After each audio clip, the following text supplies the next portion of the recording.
No se daba el botón de grabar. A ver, hay una frase que me ha encantado, que la acabo de leer ahora, que es la de perdónate por no saber lo que no podías saber antes de aprenderlo. Wow, wow. Nos exigimos en tantas ocasiones tanta perfección que en base a esa perfección no actuamos. Y ese es el gran error. El quedarnos paralizados por temor a fallar es el mayor de los fallos. Porque tú solamente puedes avanzar a través de aprender. Y en el aprendizaje está incluido el error, el fallo, equivocarse está implícito. Ejemplo, un bebé aprendiendo a caminar falla, se cae, se golpea, comete millones de errores una y otra vez, una y otra vez. Y eso no le impide andar, al contrario, eso le va reforzando cada vez más para saber de qué manera ponerse para no golpearse tan fuerte, de qué forma levantarse más rápido, mmm, la parte de coordinar primero un pie, después otro, y en base a fallar y cometer errores va aprendiendo. Lo que pasa que, claro, hay muchas veces que tenemos como el chip diferente, ¿no? Nos han reseteado un poco la cabeza, porque si desde que nos equivocamos ya nos enseñan que eso está mal, que debemos sentirnos pequeños o avergonzados o incluso malos por actuar de determinada forma en según qué momento, movidos sobre todo cuando nos hemos movido desde la ignorancia, pues lo que hacen es que nos ayudan a desconectar con esas emociones más turbias y oscuras que todos tenemos. Porque sí que es cierto que vale, tú en determinado momento te puedes sentir pequeño, puedes sentir vergüenza, puedes sentir que, ostras, has actuado mal y ese hecho de que, wow, qué mal me siento, lo puedes resignificar. Vale, esto me está mostrando que yo de esta manera no quiero actuar en mi vida. Esto me está mostrando que actuando así yo daño a esta persona. Y en ese momento, incluso aun queriendo dañarla porque sentía resentimiento o ganas de venganza o odio, después me da cuenta que al vengarme de ella no he sentido placer. Al contrario, cuando me he vengado de ella me he destruido también un poco a mí. Porque todo ese sentimiento de venganza, de odio, de ira, al final, por mucho que tú quieras proyectarlo hacia alguien, quien lo contiene eres tú. Y al contenerlo tú, a quien te consumes a ti, no a esa otra persona se la pela. Entonces, con todas esas emociones, sí, nos desconectamos, porque todos las tenemos, lo que hacemos al final es reprimirlas. Y la represión siempre lleva a la explosión. Por cualquier parte va a terminar explotando y nos va a terminar salpicando por un lado o por otro. Porque claro, todo lo que tú reprimes se va a tu sombra. Todo lo que habita en la sombra se te va a manifestar en tu vida. Porque la sombra rige el inconsciente. Es eso que no quieres mirar, eso que no quieres ver.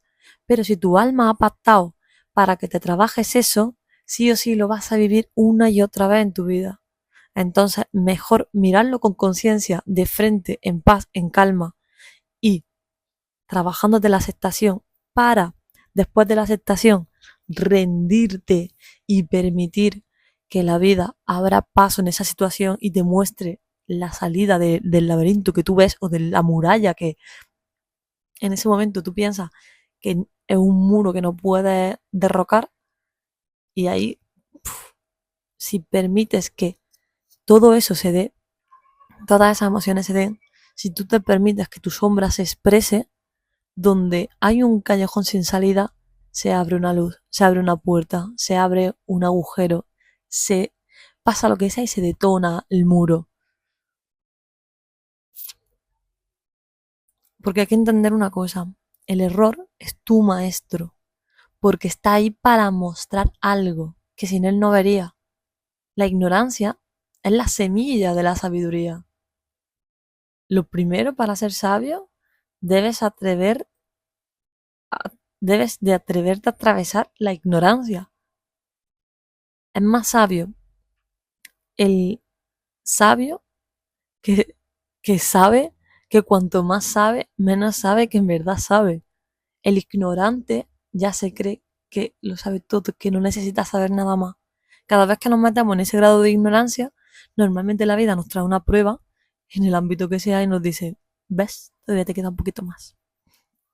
Como es, no sé, una duchita de humildad, porque el ego rápidamente, sobre todo, bueno, iba a decir sobre todo a los humanos, pero bueno, no sé si existe otra cosa parecida en otras entidades o no sé, ¿sabes? El ego enseguida se nos dispara. Ella piensa que sabe, que no necesita más nada, que tiene la razón. Y es como de, qué aburrido. Sí, sí, no ve ni una ínfima parte, ni del universo, ni de las micropartículas, ni de lo que tenemos alrededor, ni siquiera de los colores que nos rodean. Es absurdo, no comprendemos apenas nada. Y la mayoría de los procesos que hace nuestro cerebro son de manera automática e inconsciente. Entonces, debemos de aceptar esa ignorancia y abrazarla. Y a medida que la abrazamos, nos vamos volviendo más sabios. Porque claro, la ignorancia sería la semilla de la sabiduría. Primero, para ser sabio, debes atravesar la ignorancia. Es más, si el sabio, es que yo no creo que si viene a esta tierra alguien nazca sabio directamente, en plan, venimos con cosas que ya están integradas y podemos tener, vale, pues mucha sabiduría integrada y demás, pero es que en algún ámbito vamos a ser ignorantes y quizá ese ámbito sea el que nos venimos a trabajar, por lo cual se puede meter a la sabiduría en algo como si fuera global y generar de una persona o lo hay por áreas. Tú eres sabio aquí, pero no allí, pero o ser sabio es aceptar tu sabiduría en las áreas en las que tienes esa sabiduría y destaca y aceptar tu ignorancia en las áreas en las que no tienes esa sabiduría y no destacas, pero sin embargo, si es que quieres aprender, estás abierto, dispuesto, aceptas que no sabes y encima puedes llegar a aprender de otro. Eso realmente sería como sabiduría ahí en mayúsculas. Que quizás como que vemos a alguien muy sabio en un área y pensamos que esa persona es sabia, pero el sabio que tiene realmente sabiduría lo es en un cómputo general y global con su vida, en todo, en todas las áreas, incluso en esas áreas en las que es ignorante y quiere aprender, incluso en esas áreas en las que es ignorante y lo acepta y no quiere aprender y relega esas tareas en otra gente para que las ejecuten, porque no quiere hacerlas y ha aceptado que tampoco quiere aprender cómo hacerlo. Eso, aparte de tener una gran sabiduría, también es tener un gran autoconocimiento de sí mismo y de aceptar que te gusta, que no, que quieres, que no, hasta dónde estás dispuesto para aprender de un tema y hasta dónde no estás dispuesto para aprender de un tema y sabiendo y aceptando que hay gente que lo realiza, que lo hace mejor que tú y que siente pasión y devoción hacia esos temas, tú, tan tranquilo, puedes relegar la tarea, que la hagan ellos y después, claro, es como un trueque, ¿no? Tú das a cambio algo, ellos te dan algo y es como, wow, eso también es muy sabio. Porque si no, lo otro sería ya como soberbia, ¿no? No, tú lo haces estupendamente, pero yo me quiero posesionar por encima de ti, por mucho que tú hagas bien tu trabajo, pero a mí tu trabajo me da asco, no quiero hacerlo, pero yo lo que quiero es ponerme por encima tuya de lo que tú haces en tu trabajo. Eso no sería sabio. La soberbia es como otro nombre de la ignorancia, porque se necesita ser ignorante para tener soberbia. Y también hay que tener en cuenta una cosa. ¿vale?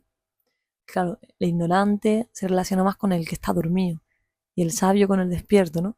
Pero es que, claro, nadie despierta sin, si, o sea, para despertar tú tienes que estar dormido. Entonces hay que honrar al sueño que nos ha traído hasta aquí, hay que honrar a esa parte que está dormida nuestra. Bueno, lo dejo por aquí.